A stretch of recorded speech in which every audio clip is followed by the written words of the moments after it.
Hello everyone, I hope you're having a wonderful day. Today we're going to follow Jack, Tu Tien and little Anna as their trip takes them to Ho Chi Minh City. 2 days of bright lights, famous landmarks and unforgettable street food. But in the middle of all that joy, Jack starts noticing something isn't quite right with Tu Tien. Will this happy getaway stay perfect? Or will a hidden worry finally break through? If you enjoy stories like this, don't forget to subscribe so you won't miss the next video. 3 days in Dalat go by like a dream. Misty mornings, flower streets, and Anna falling asleep the second the car stops. On the last morning, Jack holds up 2 plane tickets and grins. "We're not going home yet," he says. Tu Tien blinks. "Ho Chi Minh City." 2 days, Jack answers. District 1 Riverview, just us, like real tourists. Anna, 15 months old with 2 tiny braids, waddles over and taps Jack's knee with a toy spoon as if she's approving the plan. They pack before sunrise. Tu Tien folds warm socks and a hoodie for the plane, checks the diaper bag, and makes sure snacks are reachable with one hand. Jack handles documents and keeps counting them like a ritual. The car ride to Lien Quang Airport feels like the last page of Dalat. Pine trees sliding by, cold air sneaking through the window cracks, Tu Tien watching the hills like she's trying to store the view in her chest. Anna sits between them, strapped in, kicking her feet and humming. At the airport, everything is echo and motion. Anna stares at the crowd like her world just doubled in size. Tu Tien keeps her close. Jack tries to lighten the mood. "Mission 1, check-in," he whispers. "Mission 2, stop Anna from adopting someone else's suitcase." Anna immediately reaches for a luggage tag. Tu Tien gently pulls her back. "Not yours, Con." At the gate, they sit by the window. Jack buys warm milk and soft bread, breaks it into tiny pieces, and feeds Anna slowly while she watches the planes outside. When boarding starts, Tu Tien carries Anna, Jack carries everything else, and they step into the cabin. Anna pauses at the doorway, eyes wide, then makes a small sound like she's greeting something huge. They buckle her in between them. She tugs the seatbelt, then flips the safety card like a picture book. When the plane begins to move, she grips Tu Tien's sleeve, serious and quiet. Jack leans close. "Anna, be nice to the plane." She points at the overhead light and squeals. Jack laughs softly. "Approval granted." Takeoff makes Tu Tien hold her breath. The ground drops away, clouds fill the window, and Anna's mouth forms a perfect little circle. Then she smiles and presses her palm to the glass, fascinated by nothing but sky. Ho Chi Minh City greets them with warm air and non-stop noise. Jack calls a car service to District 1, and Tu Tien sits in the back with Anna on her lap, fixing the toddler's braids and pointing at tall buildings. Their hotel faces the Saigon River. It's clean and bright with big windows. The receptionist hands Anna a small paper fan. Anna waves it once, then tries to chew the corner. "First souvenir," Jack says. Upstairs, Jack pulls the curtains open. The river slides by, reflecting the afternoon light. Boats move slow and steady. The city rises behind it, busy even from a distance. "For 2 days," Jack says, "we forget everything else." Anna crawls onto the bed, claims the middle, and falls asleep quickly. Jack and Tu Tien sit near the window and let their bodies catch up, listening to traffic like a distant ocean. By late afternoon, Jack suggests the open-top double-decker sightseeing bus. "We ride a little," he says. "If she hates it, we hop off. No pressure." They climb to the top deck. and the city opens up, motorbikes flowing like water, old buildings beside new towers. The bus glides past the Saigon Opera House and toward Nguyen Hue Walking Street, where people gather under early evening lights. Anna points non-stop, babbling like she's naming the whole city herself. Jack plays tour guide. On your left, the city that never relaxes. On your right, your mum trying to keep you from leaning too far. Tu Tien bumps him. Behave. They hop off near Ben Thanh Market for a quick look, just long enough to feel the crowd and smell the snacks. Jack buys water and a soft cake for Anna. She takes one bite, then decides the wrapper is the real prize. Next, they stop by Independence Palace. Even from outside, it feels calm compared to the streets. Tu Tien stands in the shade with Anna resting against her shoulder while Jack snaps a quick photo, then laughs when Anna reaches for the phone like it belongs to her. Before dinner, they pass two classic landmarks that make Tu Tien slow down: the Cathedral Basilica and the Central Post Office. The architecture feels like a doorway to old Saigon. They don't stay long. Anna is starting to rub her eyes, but Tu Tien still smiles, quietly happy that they finally stood here together. On the way back, they stroll past a small book street where warm lights glow over shelves and postcards. Jack buys a tiny notebook and says, "For our next trip," like he's already planning more. As evening arrives, Jack declares the most important part of any trip: food. They choose a simple, baby-friendly place close to the hotel. They order Saigon favorites: com tam with grilled pork, a warm bowl of hủ tiếu, and fresh goi quong with dipping sauce. Tu Tien eats slowly, savoring. Jack eats like someone used to eating in a hurry. Anna sits between them, getting tiny pieces of rice and meat, then trying to feed one grain to her paper fan like it's a friend. "Look at her," Tu Tien says, laughing softly. "She thinks everything is alive." "In this city," Jack replies, "maybe it is." After dinner, Jack insists on one sweet thing. They share a small bowl of chai while Anna tastes one spoon of coconut milk and widens her eyes like she just discovered magic. Then they walk along the river. The Saigon River at night is a ribbon of moving light, and the breeze cools their faces. Back in the room, Jack lays Anna down gently. Tu Tien smooths her braids and watches her breathe like she's checking that this day was real. Jack stands at the window, looking out at the river, then back at his small family. "Tomorrow," he says, "one more full day." Tu Tien nods. "We'll make it count." The next morning in District 1 starts with a different kind of quiet. Not countryside quiet, city quiet, where you can still hear traffic in the distance, but it feels far away, like a radio turned low. Jack wakes first and stands by the window, watching the Saigon River move under early light. Boats slide past like they have schedules too. Behind him, Tu Tien stirs, then reaches instinctively for the warm little body in the middle of the bed. Anna, 15 months old, hair tied into two small braids on both sides, blinks at the bright room and immediately sits up like she's ready to work. "She sleeps like she pays rent," Jack jokes. Tu Tien laughs softly. "She's on vacation. She has energy." Downstairs, breakfast is simple and loud. Families, tourists, clinking plates. Jack feeds Anna pieces of banana and soft bread, while Tu Tien sips hot tea and finally looks fully awake.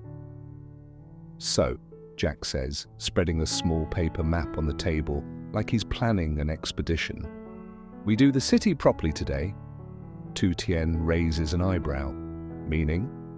"Meaning we don't rush," he replies, We do the places we want, we eat what you want, and if Anna has a meltdown, we change the plan. Deal? Deal, Tu Tien says, then leans down to wipe Anna's mouth. But you're carrying the diaper bag. Jack grins. Fair. They step outside into warm air. Jack has arranged a simple rental for the day, an unmarked white pickup, clean and plain, no logos, because he can't relax if someone else is behind the wheel. He lifts Anna into her car seat himself and checks the strap twice. Tu Tien watches him with that familiar look, half amused, half softened. You treat a car seat like a contract. Contracts don't wiggle, he says, then taps Anna's little shoe. This one does. First stop, the heart of the city. They park and walk slowly through a bright, busy stretch where old buildings sit beside glass towers. Tu Tien keeps Anna on her hip for a while, but Anna starts reaching for everything: railings, plants, the air itself. So Jack takes her and lets her point from higher up. They return to Independence Palace, this time going in.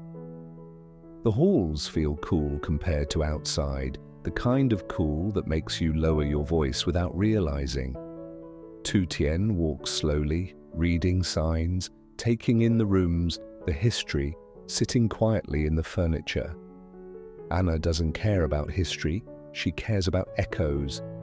She squeals once, hears it bounce back, then squeals again like she just invented sound. Tu Tien covers her mouth gently. Shh, Con, inside voice. Jack whispers to Anna, serious. This is a very important place. You cannot declare war with your screams. Anna blinks at him, then giggles, like she understands the joke anyway. From there, they head to the War Remnants Museum. Jack hesitates before they go in. He looks at Tu Tien, then at Anna. Maybe we keep this short, he says quietly. We don't need heavy today. Tu Tien nods immediately. Just enough to understand, not enough to carry. They move through a few areas, quietly, respectfully.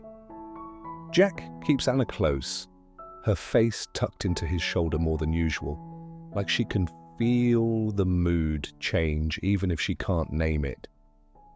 Tu Tien's expression turns thoughtful, eyes distant for a moment.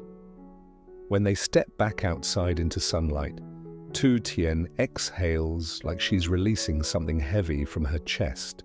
Okay, Jack says gently. Now we do something lighter. He drives them to a calm spot where they can see the city from above. They don't chase the tallest view, just a place high enough to make the buildings look like a model, the river like a ribbon. Tu Tien stands by the glass with Anna in her arms, and Anna presses her hands to it, fascinated by tiny moving cars far below. She thinks the city is a toy box, Tu Tien murmurs. Jack watches both of them. As long as she gets to be a kid. By midday, the heat starts to rise, so Jack suggests a shaded walk and a long lunch. They choose a place where the food comes fast and the chairs are comfortable. Jack orders pho for Tu Tien because she always looks happiest with a steaming bowl in front of her. He gets banh xeo too, crispy and hot, and a banh mi to share later. For Anna, they keep it simple: soft noodles, small pieces, sips of water, and a tiny taste of broth that makes her eyebrows jump. She likes it, Jack says, proud. She likes anything you feed her when you look that confident, Tu Tien replies. After lunch, Anna gets sleepy. Her eyelids droop in the car, head bobbing once, twice, then she's out. Jack drives slowly, avoiding bumps like they're potholes and not just normal roads. You're doing that careful driving thing again, Tu Tien whispers. She's finally asleep, he whispers back, as if the city can hear him. This is sacred. They return to the hotel for a midday rest. Anna naps in the middle of the bed, arms spread like she owns the whole room. Jack lies beside her for 10 minutes, just watching her breathe, while Tu Tien showers and changes into lighter clothes. When Anna wakes, it's late afternoon, the best time to walk again. They head to the central post office and the cathedral area nearby, letting Tu Tien take photos, while Jack holds Anna and makes her wave at pigeons. Anna waves at a pigeon. The pigeon does not care. She's being ignored, Jack says, offended on her behalf. Tu Tien laughs. Welcome to the city. From there, they drift toward Book Street again, where lights begin to glow as the sun lowers. Jack buys a small children's picture book with bright colors and thick pages. For the train, he tells Tu Tien automatically, then pauses, remembering they flew. Tu Tien smiles. For home! Anna grabs the book, flips it upside down and begins reading by chewing the corner. Perfect, Jack says. She's an intellectual. As evening comes, they do the one thing Tu Tien secretly wanted most: street food, the real kind. Jack chooses a clean, family-friendly spot with a small crowd and good smells. They try com tam again, this time with a different grilled pork, and a plate of bot chien that arrives sizzling.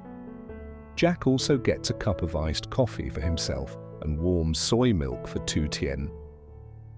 Anna gets a tiny piece of everything: 1 cube of crispy rice, a bite of egg, a soft piece of meat, and then decides her favorite item is the plastic spoon. She's consistent, Tu Tien says, watching Anna bang it gently on the table like a drum. Later, they walk along the river one last time. The Saigon River at night looks like it's holding the city's lights in its hands. Tu Tien pushes Anna in the stroller now, and Anna sits upright, wide-eyed, taking in the movement, the sound, the night breeze. Jack walks beside them, hands in his pockets, looking calmer than he has in weeks. Tu Tien glances at him. You're thinking about the project again? Jack doesn't deny it. I'm trying not to, but it's right there in my head. And me? She asks softly, half teasing, half searching. Jack stops for a second, then steps closer and rests his hand on her shoulder. You're right here. Tu Tien holds his gaze, her smile gentle, but her eyes flicker with something she quickly hides. Jack notices the flicker he always notices. You're tired, he says. I'm just full, she answers quickly, and happy.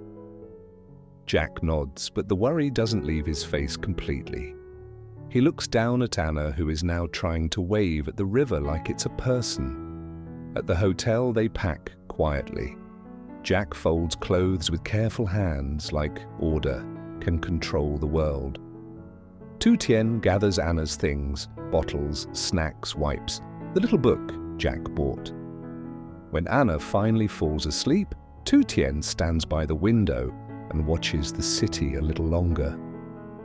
2 days, she says quietly, but it feels like we lived a whole different life. Jack comes behind her, wraps his arms around her gently, careful not to squeeze too tight. We can do it again, he whispers, when things settle. Tu Tien nods against his chest, not trusting her voice, because she wants to believe him. She wants to let the future be simple. But somewhere under the warmth of this trip, under the lights and the laughter, her body is still holding secrets. And Jack's biggest project is still waiting for the moment it becomes real. Jack, Tu Tien, and 15-month-old Anna arrive in Ho Chi Minh City and check into a cozy Riverview hotel in District 1. Over 2 relaxed days, they visit Independence Palace, keep the War Remnants Museum short, and wander the central post office and cathedral area, always slowing down for stroller walks, snack breaks and naps. They taste Saigon classics, pho, ban exio, com tam, and sizzling street snacks, while Anna reviews everything with wide eyes, then falls asleep in the middle of the big bed. Jack tries to enjoy the trip, but the pressure of his Minh Hung contract keeps tugging at his mind. As nightlights shimmer on the river, he also notices Tu Tien's quiet fatigue and the way she hides it behind gentle smiles. The city feels bright, yet an unspoken worry follows them home before the next storm.